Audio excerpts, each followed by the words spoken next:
¿Qué tal? Muy buenas noches, soy Roberto Uriel Torres. Bienvenidos, bienvenidas a La Nocturna. Fentanilo, cristal, cocaína, marihuana. Estos son solo algunas sustancias que hemos conocido, que se han nombrado a lo largo de la historia, que causan adicciones, pero también hay otro tipo de adicciones. En general, es un tema amplio que el día de hoy vamos a abordar, vamos a tratar de desmenuzar y entenderlo un poco de la mano de nuestros especialistas invitada e invitado esta noche. Doy la bienvenida con mucho gusto a Carla Torres, regidora del municipio de Monterrey y quien también entre sus causas personales está el tema de las adicciones. Bienvenida. Gracias por la invitación. Buenas noches. Y también recibo con mucho gusto a Omar Cervantes, especialista en adicciones y también especialista en la prevención de las adicciones. Buenas noches. Roberto, buenas noches. Regidora, buenas noches. Bienvenido y bienvenida.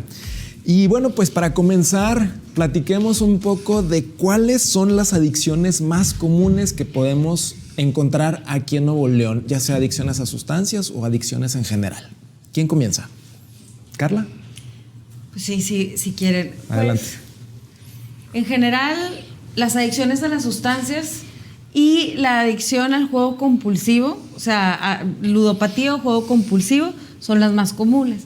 En cuanto a sustancias está el consumo de alcohol, o sea, la adicción al alcohol y obviamente la adicción a las drogas, llámese marihuana y sobre todo la metanfetamina conocida como cristal, ahorita es la que más está impactando, no sé. Aquí en Nuevo León. Sí, aquí en Nuevo León, totalmente. Perfecto. Omar. Gracias. Sí, coincido completamente con la regidora. A nivel terapéutico diferenciamos dos tipos de adicciones. Okay. Adicciones a sustancias, que efectivamente la primera sustancia de consumo promedio a los 12 años de edad es el tabaco, okay. Después el alcohol y después una serie de drogas y efectivamente las metanfetaminas, particularmente el cristal, está siendo una de las drogas que lleva a los consumidores a pedir ayuda y a internarse. Y están por otra parte las adicciones conductuales o conductas adictivas, en las que destaca, por supuesto, la ludopatía, que es la adicción al juego, como lo mencionaba, okay. Pero también hay una que está teniendo mucho impacto en la niñez y en la adolescencia, que es la adicción a los videojuegos, que ya es catalogada en el DSM-5, que es el Manual Diagnóstico de Trastornos Mentales, como una adicción. Y hay otra serie de conductas obsesivo-compulsivos que tienen los mismos patrones de la adicción, pero que todavía no son consideradas como tal. Ok. Esto que nos acaban de comentar ustedes nos da un panorama a grandes rasgos de las diferentes adicciones, y es que tradicionalmente sabemos de adicciones a sustancias o como que toman más, como que enfocan más nuestra atención en la adicción a sustancias, pero realmente hay muchos comportamientos que se pueden volver una adicción, ¿verdad? Sí. Sí, ahí, bueno, también tiene mucho que ver, al menos en el tema de adicción, y aquí el consejero, es consejero, ¿verdad? Especialista Omar me va ahí a corregir si me equivoco, pero muchas veces detrás de estas conductas adictivas hay otro tipo de trastornos o enfermedades mentales, por ejemplo, trastorno de ansiedad, depresión. Existen también otro tipo de cosas que se combinan y que finalmente esta conducta adictiva es un síntoma, o puede ser, no en todos los casos, pero puede ser un síntoma de todo lo que hay detrás. Okay. Es correcto. Efectivamente, a nivel clínico tenemos bien claro que existen los trastornos duales o los trastornos paralelos. Y hay estudios que demuestran que el 80% de los adictos padecen de un trastorno mental en paralelo. Los más comunes efectivamente son el trastorno de ansiedad generalizada, el trastorno de depresión generalizada, la bipolaridad, y uno que se presenta mucho en adictos es el trastorno límite de la personalidad, borderline, como le quieran llamar, y también, desarrollado desde la niñez, el trastorno de déficit de atención e hiperactividad. Entonces, efectivamente, hay situaciones paralelas al desarrollo de la enfermedad, La enfermedad es multicausal. La enfermedad tiene causas desde congénitas, desde socioeconómicas, sociofamiliares, tiene raíces emocionales, pero también tiene raíces de la neurobiología de la persona. Dos personas que consumen al mismo nivel, una puede desarrollar la adicción y la otra no. Entonces, efectivamente, tiene razón la regidora, hay que atender ambas, cuando hay ambas, porque el no atender una enfermedad paralela o dual puede ser motivo de recaída si el paciente está en recuperación de adicción. El 80% de las personas atendidas por adicción tienen una condición de salud mental, entonces. De hecho, la adicción es una condición de salud mental. Okay. Si me permites, quisiera esto dejarlo bien claro, porque la regidora creo que, por lo que veo en sus redes sociales y el trabajo que ha hecho, es bien importante dejar de estigmatizar. El alcoholismo, la drogadicción, las conductas adictivas son una enfermedad del cerebro, es un trastorno mental. Entonces, además de que coinciden con otros trastornos mentales, en sí la adicción ya es un trastorno mental que está en los manuales diagnósticos, el DSM-5, como trastorno de adicción a sustancia o trastorno de adicción a tal conducta. Entonces, entendamos que de lo que estamos hablando esta noche, Roberto, es de una enfermedad mental. Ok. Adelante. No, iba también a comentar en esa misma línea que muchas veces las personas, la sociedad, pues ven al tema de las adicciones como un tema moral o se escandalizan o se ve desde una perspectiva no de salud pública, cuando el tema de las adicciones o de las conductas adictivas son un tema de salud, no es un tema de comportamiento o no es un vicio, como muchas veces se les llama, es que tiene un vicio, es que es un vicioso. No es un tema de calidad moral, o sea, no es tampoco que la persona muchas veces, es que no quiere dejar, no, es que no puede. ¿Y por qué no puede? Porque no está siendo atendido de la manera correcta, ¿no? Que es desde un punto de vista médico. Ok. Y me llama la atención entonces que el término es enfermedad. O sea, es una enfermedad, el hablar de una adicción.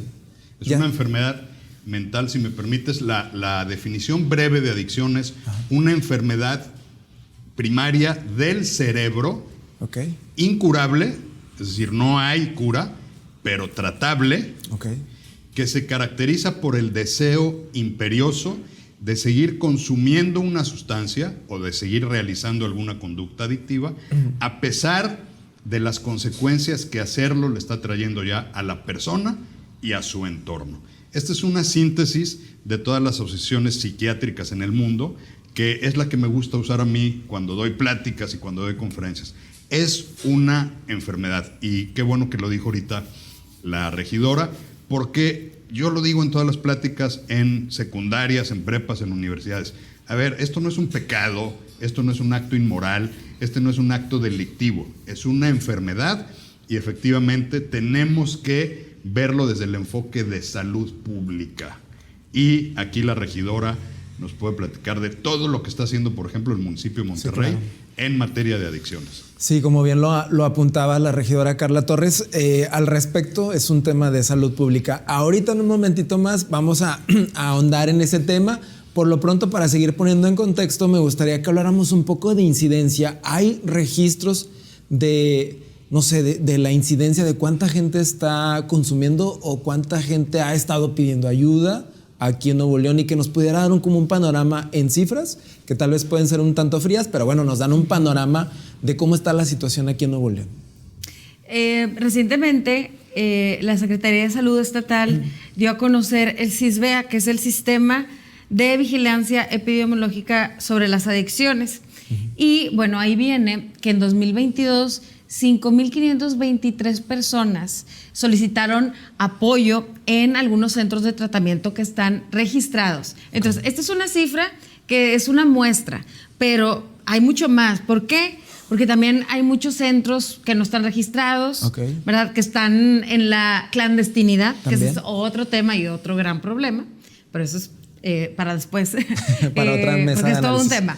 Pero, bueno, ¿qué pasa con toda esta gente que no está pidiendo ayuda? Que la mayoría, siendo honestos, no piden ayuda. ¿Por qué? Porque hay un estigma, como lo mencionábamos, porque hay vergüenza, porque se trata de mantener muchas veces en secreto o porque no se acepta también. Cierto. Entonces, ese es el último dato que tenemos. La cifra negra entonces debe ser muy alta. Digo, si para un estado como este, que tenemos alrededor de 6 millones de personas, la Secretaría de Salud Estatal, la instancia estatal, tiene registro de solamente 5,000 personas. 523, sí. Entonces, en 2022.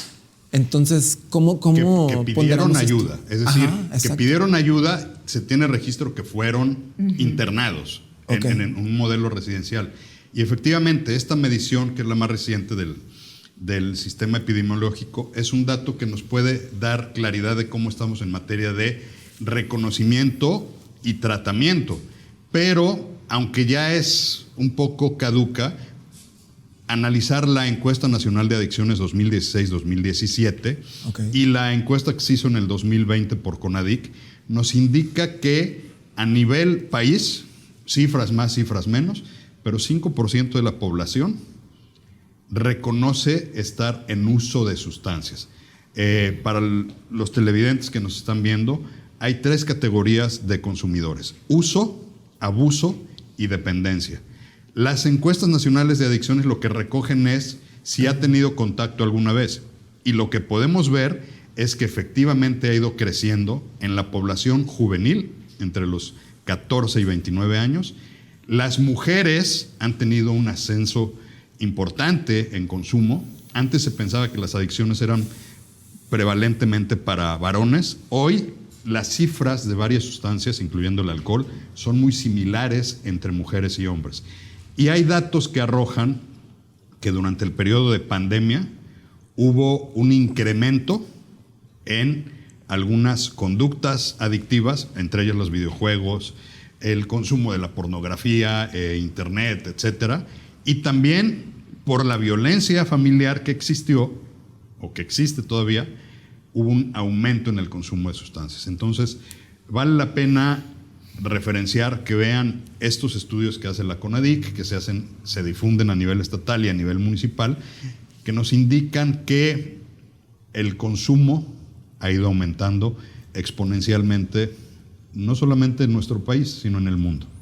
Y a raíz de la pandemia, obviamente, pues como bien lo apuntaba nuestro especialista, muchas de estas conductas o sustancias, ¿no? Han tenido un lamentable repunte. Vamos a marcar el primer corte de este espacio, pero no se vayan, seguimos hablando de adicciones en Nuevo León, aquí en La Nocturna. Ya regresamos.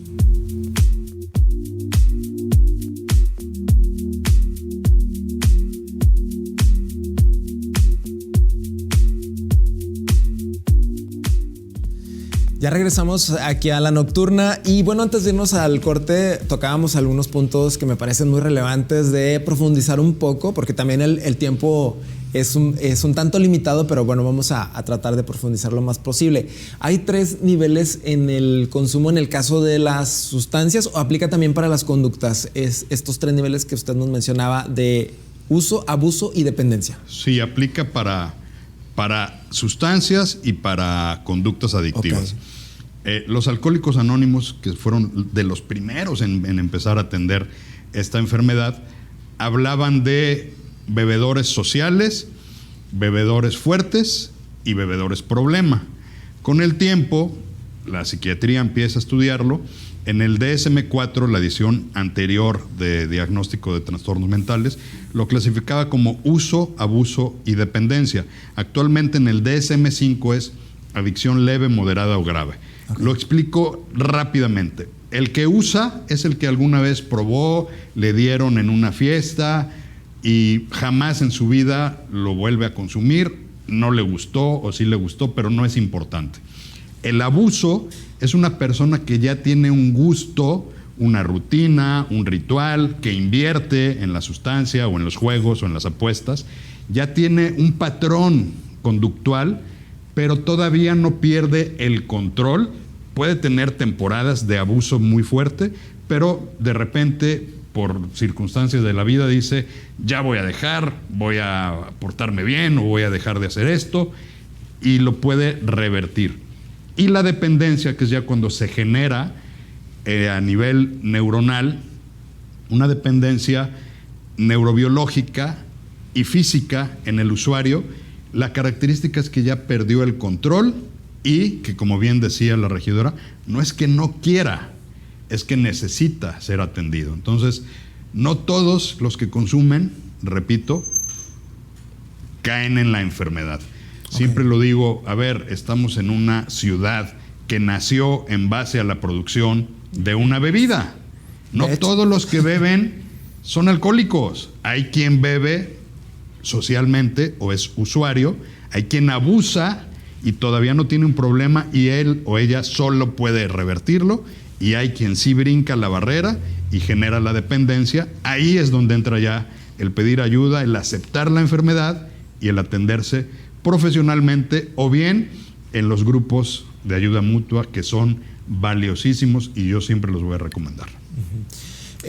¿Sí? ¿Quieres apuntar algo? Sí, quería como regresar un poco al tema de que, pues, no todo el que consume tiene un problema. O sea, yo conozco gente, yo creo que todos conocemos gente, sobre todo con la marihuana, que últimamente se ha vuelto como súper popular entre todo el mundo, porque también trae toda una mercadotecnia de que, no es adictiva, te hace bien para todo, que tampoco es del todo cierto, ¿verdad? Es como cualquier otra sustancia, ¿no? Pero el caso es que yo creo que todos conocemos personas que usan recreacionalmente la marihuana, o gomitas, o ahora también muy de moda entre ciertas personas el tema de los hongos, que también sirven, ¿no?, como para muchas cosas. Eso se dice. Pero no a cualquier persona se le desarrolla un problema de adicción, como bien decía Omar. Hay muchos factores que intervienen, factores desde, también como lo mencionó, genéticos, socioeconómicos, emocionales, muchas cosas. Entonces sí es bien importante como diferenciar que no toda la persona que consume alcohol, marihuana o cualquier sustancia va a tener un problema. Tiene mucho que ver, y eso sí, los estudios lo dicen, y aquí me corregirán si me equivoco, la edad de inicio tiene muchísimo que ver, porque entre más joven empiece una persona a consumir, va a tener más probabilidades de desarrollar un tema de adicción o de dependencia ya hacia su vida adulta. O sea, no es lo mismo que una persona comience a usar recreacionalmente marihuana a los 20, 22, 23 años, que alguien que empieza a los 12, 13 años. No es lo mismo. Es mucho más probable que una persona que empieza en su adolescencia, siendo menor de edad, llegue a desarrollar un tema de trastorno por abuso de sustancias. Ya. Y sin embargo, la puerta de inicio es hoy por hoy el tabaco, ¿no? Y esta sería como la puerta, en el caso de adicciones a sustancias, esa es como la puerta de inicio. O sea, no empiezan con marihuana, empiezan con tabaco. Y esa es una droga permitida. O con alcohol. Que la verdad es que el tema del alcohol está súper normalizada, como bien decía de nuevo Omar. Vivimos en una ciudad en donde todo gira en torno al alcohol. Sí. De hecho, de acuerdo con esta encuesta nacional, la que se hizo en 2016-2017, también pone a Nuevo León como una de las 3 entidades, creo que es la segunda, solamente superada por Jalisco, en donde más se consume alcohol en todo México. ¿Sí? Okay. Y es por esta cultura que tenemos alrededor de la cerveza, el fútbol, la carne asada, todo eso. Y no está mal. El tema es que esto propicia a que un abuso o un trastorno por consumo de alcohol se vea normalizado. Y entonces, ¿dónde está el problema? Y es por eso que también mucha gente pues batalla mucho para darse cuenta de que tiene realmente un problema, ya una enfermedad. Sí, claro. Y creo que con lo que ustedes nos han comentado han compartido herramientas o están compartiendo herramientas importantes para que la gente pueda tener como esa capacidad o esas herramientas de decir, bueno, aquí y más para adelante, bueno, ya se puede convertir en un problema. Ahora, lo que hemos estado hablando hasta este momento son sobre todo sustancias, ¿no? Y tradicionalmente o históricamente las sustancias es como de lo que más se habla en cuanto a adicciones. Pero ¿qué otra cosa se puede convertir en adicción? ¿Qué conductas se pueden convertir en adicción? ¿O en general todo se puede convertir en algún momento en una adicción? Por ejemplo, adicción a esto. A ver, a nivel clínico, a nivel médico, la primer adicción conductual que se aceptó a nivel internacional es la ludopatía, adicción al juego, las apuestas. El segundo es la adicción a los videojuegos. En algunos países y en algunas clasificaciones hay otras muchas conductas como el sexo, los trastornos de la conducta alimentaria que tienen que ver con la forma de alimentarse. Comer mucho. No solamente comer mucho, eso es algo más complejo, es el comer mucho, que viene siendo el trastorno por atrancón. Es uno de los trastornos de la conducta alimentaria, pero está la vigorexia, está la ortorexia. Vigorexia es ejercicio, alimentación y uso de sustancias exógenas. Ortorexia es la adicción a los productos naturales para estar en forma. La anorexia nerviosa, que la conocimos desde los años 70 en el caso de Karen Carpenter, si ustedes recuerdan, que quedó en los huesos. La bulimia nerviosa y otras similares que tienen que ver con la comida. La comida en sí no causa adicción, pero sí hay trastornos de la conducta alimentaria. Y hay otras conductas obsesivas compulsivas, yo las trato igual en el consultorio como si fuera una adicción, como el internet, las redes sociales, también se puede convertir las compras. Hay compradores compulsivos. Hoy que compras en todas estas aplicaciones desde un clic, hay compradores compulsivos. En la pandemia se ve mucho que llegaban paquetes y que se quedaban los paquetes ahí. O sea, es el rush del consumidor de me voy a comprar esto. Y ya cuando llegaban, no lo abrían. Igual que el comprador compulsivo que va a una tienda departamental. Alguna vez me lo explicó así una señora de 70 años que tenía en el consultorio una conducta de compradora compulsiva. Me decía, Omar, yo cuando voy a comprar es ese rush, esa adrenalina de ir a la tienda. Entonces llego a la tienda y es como si estuviera en Disneylandia y me quiero comprar todo. Entonces me compro todo y me dice, pero llego a la casa y a veces está guardada en el closet con etiqueta y nunca lo estrené. Entonces hay muchas conductas que son clasificadas como obsesiva-compulsivas, pero que efectivamente tiene que ver con un tema emocional, como citaba hace un rato Carla, tiene que ver con llenar carencias de su historia de vida, o tiene que ver con la búsqueda del placer. En los libros que yo he escrito, en las pláticas que doy, yo siempre digo que las adicciones son la búsqueda del placer que un día se convierte en sufrimiento. Exactamente, sí, no, todas estas conductas regularmente sabemos que existen, pero no se les pone tanta atención como a las adicciones. Bueno, al menos es una percepción que yo tengo, pero generan igual o peor complicaciones, ¿no? a la vida de las personas. Y para todas estas conductas, ¿hay un tratamiento o hay una manera de poder ayudar a las personas? Sí, sí hay. Insisto, en el consultorio yo soy especialista en adicciones, trato las que tienen la misma raíz y la misma ruta clínica. Pero soy muy honesto, cuando veo que no está en mi campo, las refiero a algún otro colega de profesión. Por supuesto, el TOC por sí mismo, el trastorno obsesivo compulsivo, pues ya requiere un tratamiento psiquiátrico. Entonces, sí hay tratamiento, pero como bien lo decía Carla hace rato del alcoholismo, en estas conductas, lo primero es reconocer que algo está fallando. Lo primero es reconocer que ya te endeudaste, que tienes las tarjetas de crédito al tope, que ya no puedes comprar más porque ya no tienes más poder adquisitivo, porque ya te endeudaste. Aceptar un problema, informarte, pedir ayuda, entender que estás enfermo y acudir a un tratamiento profesional. Y ahí yo lo digo, y soy parte del Comité Municipal contra las Adicciones de Monterrey. Yo felicito verdaderamente lo que están haciendo en el municipio de Monterrey, porque crearon en esta administración del alcalde Colosio la coordinación de salud mental y adicciones. No existía.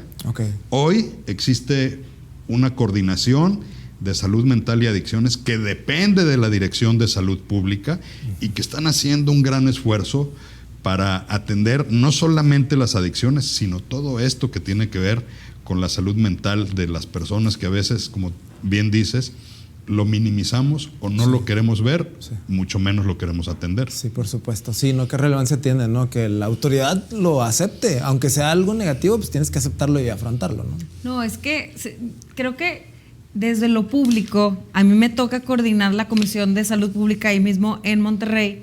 Creo que desde lo público es súper importante que estos temas se vean desde la perspectiva de salud y no solamente de seguridad pública, porque por años y décadas el tema de las adicciones o conductas adictivas se ha visto más como un problema de seguridad pública cuando la raíz es otra, cuando la raíz tiene que ver con salud, tiene que ver con fortalecer el tejido social, o sea, tiene que ver con combatir la raíz y no solamente irte por encima.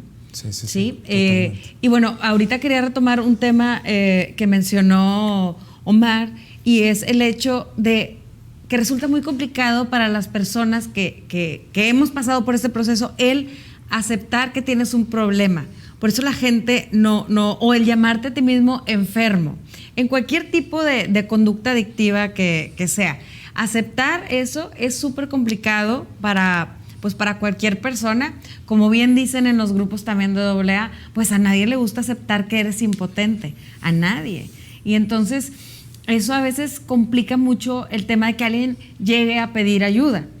O también se puede relacionar mucho como con la intelectualidad, de decir, pero yo tengo una carrera, yo tengo un trabajo, y no tiene absolutamente nada que ver con eso. Es como si alguien que tuviera diabetes dice lo mismo, ¿no? Utilizará ese mismo razonamiento, ¿no? De que, pero si yo soy un profesionista o si yo tengo este conocimiento. Es que no tiene que ver una cosa con la otra. Y es importante que la gente sepa esto. O sea, es una enfermedad que no tiene nada que ver con nuestra capacidad o habilidad de tener un trabajo, de tener una carrera, y que igual nos puede pasar a todos, a cualquier nivel socioeconómico, a cualquier edad, y siendo hombre, siendo mujer, siendo adolescente, siendo niño incluso, o sea, no tiene nada que ver. Sí, es una enfermedad. Las enfermedades no distinguen ningún tipo de condición, ¿verdad? Vamos a marcar el siguiente corte y ahorita regresamos para retomar esto que mencionas, Carla, porque me parece súper importante, pero lo retomamos después de esta pausa. Volvemos.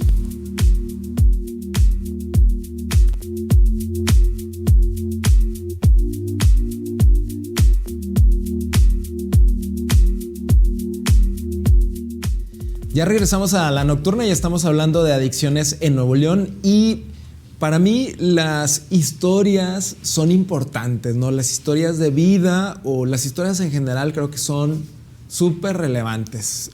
Ver lo que ha vivido alguna persona, ya sea en una serie de televisión o en el cine, en una película, ¿no? O leerlo en un libro es súper relevante, porque al momento de tú entrar en contacto con esa historia, pues tal vez te deja a ti algo, te deja alguna información que no tenías, o puede suceder que te identifiques con esa historia que estás ahí viendo, leyendo o apreciando, ¿no? Entonces, me gustaría preguntarles a ustedes con mucho respeto, ¿cuál es su historia? ¿Por qué ustedes abordan este tema? ¿Por qué lo toman incluso hasta como una causa personal en el caso tuyo, Carla?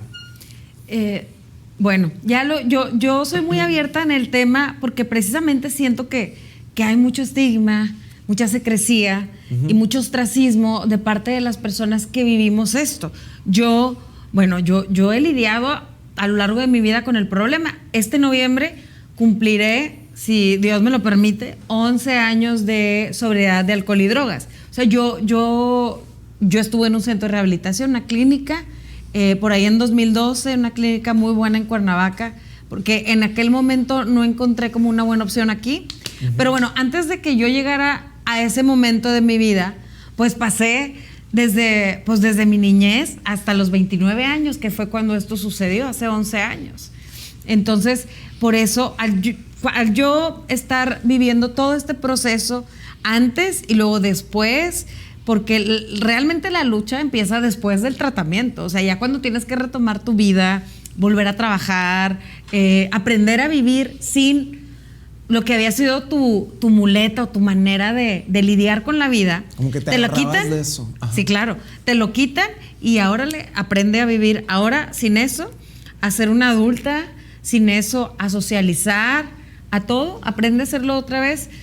Y pues sí, es bastante trabajo, ¿no? Entonces, debido a eso, yo me di cuenta de que pues la gente que no contaba con los recursos porque es caro, o sea, y hay que decir, atender esta enfermedad no es barato si lo quieres hacer en lo privado, como fue mi caso. Entonces yo digo, ¿qué pasa con todas las personas que la verdad es la mayoría de la gente aquí en Nuevo León, en México, que tienen que tratar con este problema, pero no tienen recursos?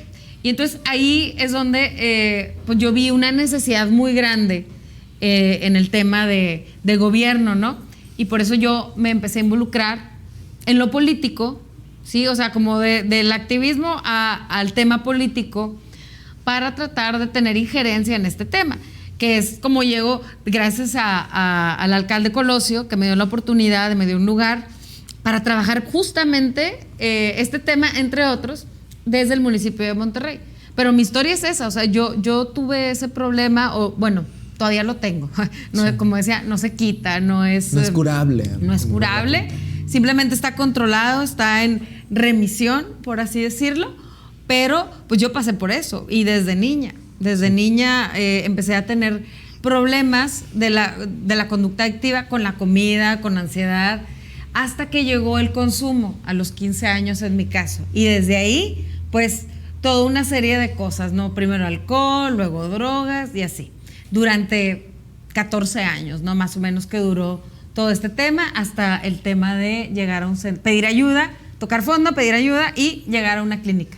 Claro, y agradezco mucho que me compartas esta información, tu historia de vida, porque además me agrada que lo abordas, digo, de forma personal me agrada que lo abordas así, o sea, tal cual, con palabras sencillas, ¿no? O sea, y así debería de ser.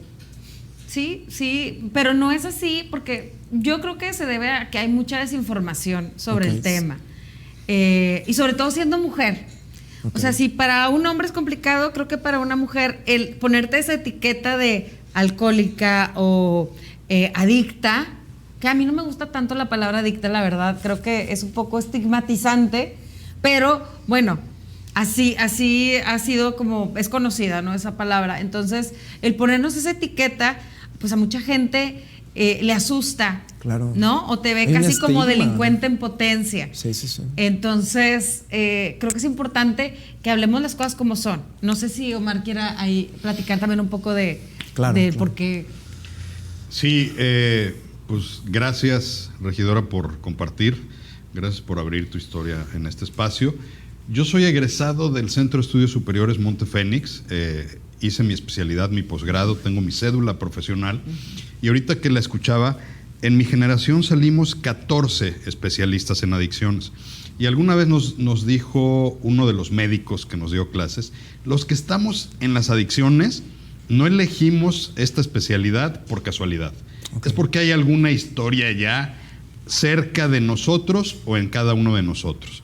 Yo cuando doy pláticas recientemente uso mucho un video de Diego Armando Maradona donde él hace una confesión de el daño que le hicieron las drogas en su carrera. Y también uso mucho un símil de mi primer libro que se llama La alegría de vivir un viaje de las tinieblas a la luz. Es la historia de Tommy, un alcohólico como millones en el mundo, su niñez, su adolescencia, su crecimiento y cómo se recuperó. Y el segundo libro que acabo de publicar el año pasado se llama Rendirse para triunfar, la alegría de vivir. Tú decías hace un rato, las historias se vuelven inspiradoras y motivadoras. Entonces yo en las pláticas les comento que en Rendirse para triunfar, Tommy revela su identidad. Ya no es Tommy un personaje que sirvió para ejemplificar lo que es el alcoholismo y las adicciones, sino ya es un ser humano. Y ese ser humano, pues es el que les está hablando, el que está ahorita contigo aquí en este lugar, en esta noche. Y yo también, gracias a Dios, yo tengo más de 25 años libre de alcohol. Tengo 35 años libre de uso de drogas. Y también crecí en un hogar, lo decíamos hace un rato, donde se normalizó el consumo del alcohol. Tengo otros familiares que padecieron de alcoholismo o de otras adicciones. Mi madre desarrolló lo que es la enfermedad paralela que se llama codependencia, porque tuvo un hermano alcohólico, su hermano menor, ya falleció, en paz descanse. Mi padre tuvo un problema de abuso de alcohol y tuvo el hijo de en medio que desarrolló la enfermedad. Entonces, eso me llevó a mí, yo debo decirlo y lo digo con mucho orgullo, yo no fui a una clínica como la regidora, yo fui con una especialista aquí en Monterrey, una especialista en depresión, una psiquiatra buenísima, hace muchos años de eso, no sé si todavía sigue activa y vigente, y fui a los grupos de Alcohólicos Anónimos. Yo nací, como dicen, en el grupo Vista Hermosa, milité muchos años y después me fui al grupo Valle a hacer mi tratamiento y siempre estuve en terapia. Cuando veo todo esto que pasa alrededor de mi familia, cuando veo todo el daño que se está ocasionando a nivel de juventudes por la normalización de todo esto, decido profesionalizarme. Porque me decían, apadríname, dame un consejo. Lo hice por muchos años, lo hice por 15 años como alguien que compartía su testimonio. Pero decidí profesionalizarme, me metí al aula a estudiar, tengo mi cédula profesional porque estoy convencido de que así como a mí me ayudaron, con una vida que podamos salvar y una familia que podamos salvar, nosotros le devolvemos a nuestra historia lo que alguien hizo por nosotros. Y entonces yo voy para 10 años de estar en el campo profesional, tanto haciendo prevención, he escrito 2 libros, escribo cada 8 días en un periódico nacional y estoy encantado de participar con algunas instituciones como el municipio de Monterrey, llevando pláticas a todos lados, y tengo mi consultorio privado donde veo pacientes individuales, familias, grupos o parejas que tienen algún tipo de trastorno. Entonces, en resumen, si nuestra historia, que públicamente la abrimos, inspira a alguien para decir, oye, la señora que estuvo, y lo digo con todo respeto, señora, porque es casada, mi amiga Carla, que estuvo ahí en el programa en la noche, y el especialista que estuvo ahí, ellos hablaron de que tuvieron el problema de la adicción. Si alguien llama a este programa y dice, tengo un familiar, ¿cómo ayudarlo?, lo remiten al municipio de Monterrey o le dan mis datos, este programa te aseguro que valió la pena, porque estas historias no somos estadísticas. Exacto. Aunque hace rato hablamos de estadísticas, exacto, somos historias de vida, exacto, que podemos testimoniar de que se sufre mucho, de que cuesta mucho, no solamente dinero, sino esfuerzo, pero de que vivir libre de la adicción, del alcohol o de las sustancias, en mi caso, es lo mejor que me pudo haber pasado. Claro. Sí, totalmente. A veces a mí me preguntan, oye, ¿no extrañas? O sea, no extrañas lo que sentías, ¿no? En mi tiempo, que la tacha o el alcohol o un pase. Y la verdad es que ahorita, si te digo honestamente, nada. O sea, nada. Si aunque ahorita me dijeran, puedes consumir y no te va a pasar nada, la verdad es que no. Pero cuando estamos en todo este tema metidos en la adicción o batallando los primeros años, porque a mí me costó mucho los primeros años, o sea, no un año, a mí me costó 5 años como adaptarme realmente a vivir así. Digo, cada historia es diferente, a mí sí me costó pues unos años, ¿verdad? Como acostumbrarme a divertirme, porque luego cuando pasas toda tu vida desde adolescente hasta casi los 30 años, y toda tu manera de divertirte era alrededor del alcohol, de la cocaína, de la tacha, de llámale como quieras, ¿no? Cualquier sustancia, pues ya encuentras como complicado divertirte, como a mí me pasó con una ida al cine, por ejemplo, de que, ay, vamos al parque, y yo, ¿a qué? O sea, ¿cómo te diviertes, no? Pero aprendes, o sea, y hay todo un proceso terapéutico, psicosocial que debes de vivir, y que yo creo que como gobierno, ya hablando ahora sí como funcionaria, debemos de ofrecer estas opciones a toda la gente, de hacerlas accesibles, ¿no? Pero sí, volviendo al tema, yo no cambio un solo día. un solo día porque además de que dejas de robarle paz a tu alrededor, ahorita pues tenemos la oportunidad de apoyar, así como bien lo dijo Mar, o sea, como con nuestra historia. Sí. Y si alguien que está viendo este programa llama para pedir ayuda, y ahorita vamos a dar algunos datos en donde se puedan poner en contacto para esto, pues ya valió la pena, ¿no? Sí, claro. Y poco a poco, ¿verdad?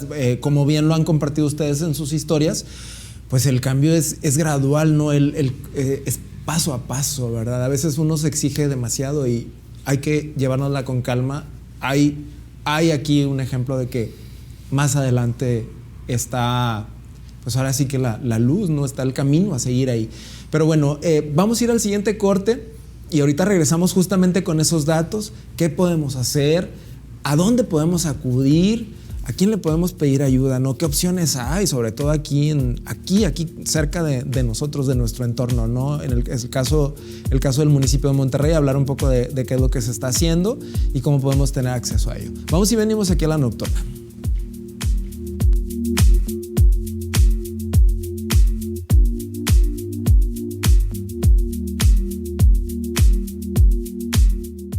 Regresamos a la nocturna y ya estamos en el último bloque. El tiempo vuela muy rápido, sobre todo cuando el tema es súper interesante y bueno, con esta invitada y este invitado que además dominan el tema a la perfección, entonces nos va muy rápido. Pero yo todavía tengo una última pregunta que sí me gustaría hacérselas, y es que vivimos en una sociedad en la que poco a poco las libertades y el respeto a los derechos humanos pues cobran relevancia, ¿no? Y seguimos conquistando muchas libertades, ¿no?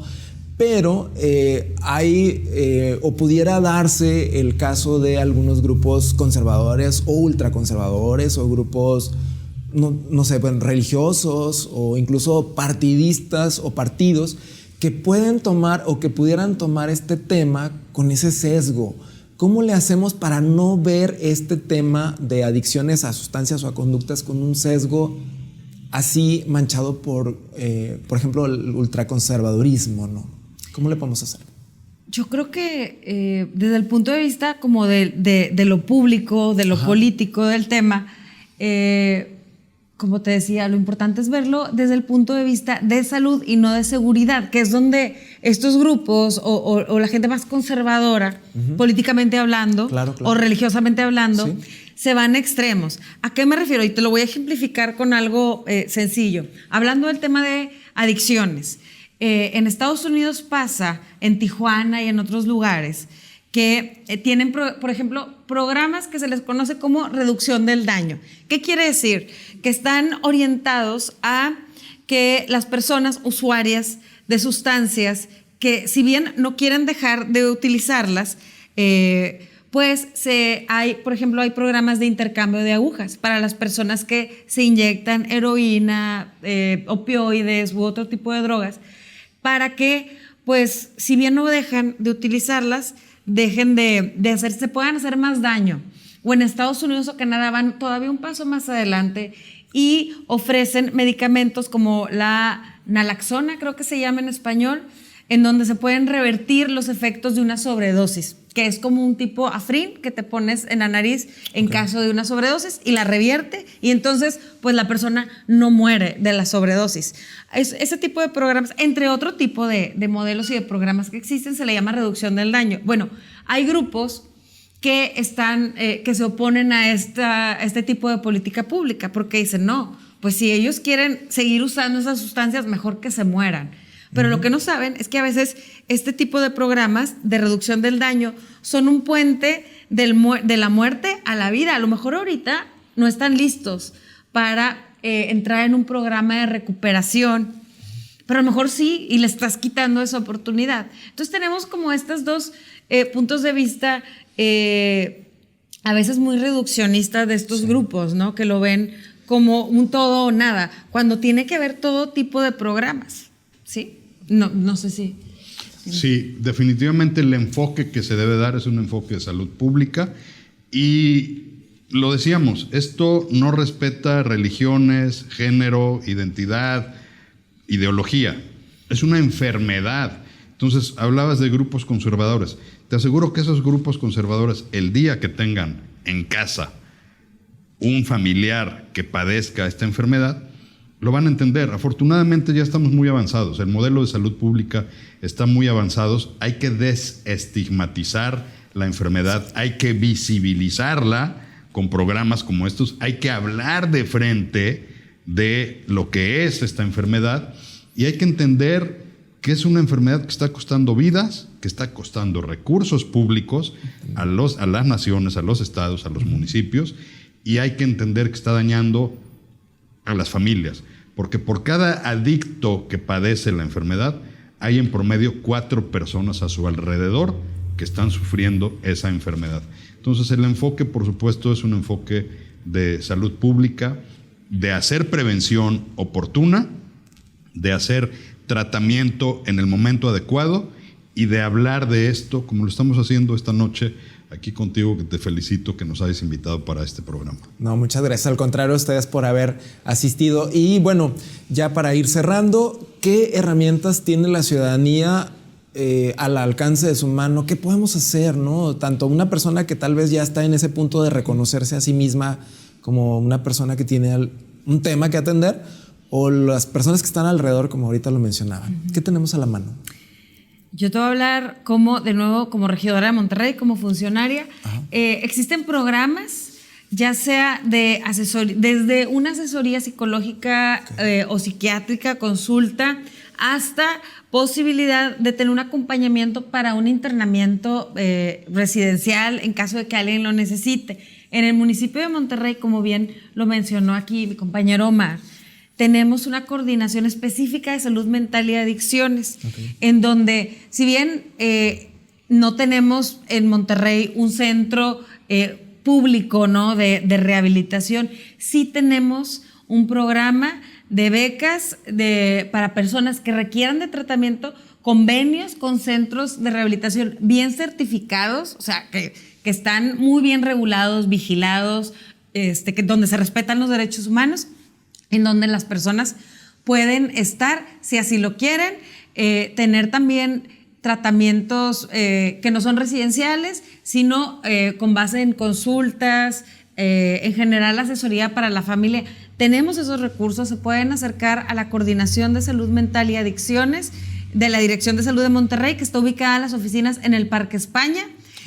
Si quieren, también pueden escribir a las redes sociales del Cabildo de Monterrey, que es @Cabildo Ciudadano MTY. Ahí pueden pedir información, o dentro de las páginas oficiales de Gobierno de Monterrey también pueden ahí preguntar y se les orienta para ver con quién o cómo, por dónde es la puerta que pueden tocar. Obviamente también está el Gobierno estatal, en la Secretaría de Salud, también pueden pedir informes ahí. Hay un centro de tratamiento del Estado que está ubicado en Montemorelos. Es un centro de rehabilitación también estatal, que es la primera vez que existe en Nuevo León. Samuel García impulsó la construcción de este centro, que ya está operando desde Montemorelos. Entonces, tienen estas puertas. Si requieren apoyo, información, lo que sea, no duden en escribir, en hablar, en acudir. Además, bueno, en el caso tuyo, regidora, bueno, también me imagino que a través de tus redes sociales. Sí. En mis redes sociales también me pueden escribir y yo les oriento. Es @Kguia, GUIA. Ahí me encuentran en TikTok, en Instagram, en Facebook, en todos lados. En Facebook, Carla Torres. En Twitter, @Kguia. En Instagram también. Y con todo gusto les doy información. Perfecto. Omar. Pues yo quisiera simplemente terminar diciendo que es una muy buena oportunidad de haber hablado sobre el tema.